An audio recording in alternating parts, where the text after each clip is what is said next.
انتوا مش عارفين ان انتوا نور عينينا ولا ايه؟ صحيح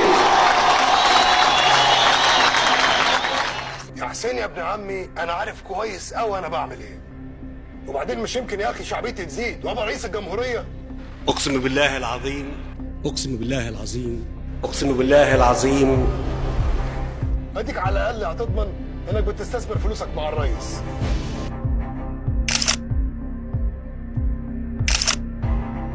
بص يا حسين، اسهل حاجه عشان تخلي الناس الغلابه تحبك انك تستغل جوعهم وتاكلهم.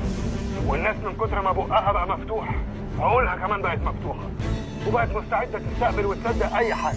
ما تسمعوش كلام حد غيري. ومعاك الشفره اللي بتفتح البيبان المقفوله. تحيا مصر، تحيا مصر، تحيا تحيا مصر، مصر، تحيا مصر، تحيا مصر، تحيا مصر، وتحيا في كل ناحية الكل قال تحيا مصر، في المصانع، في المزارع، في الجبال. بس انتوا سيبوها تحيا وهي تحيا وتبقى عال.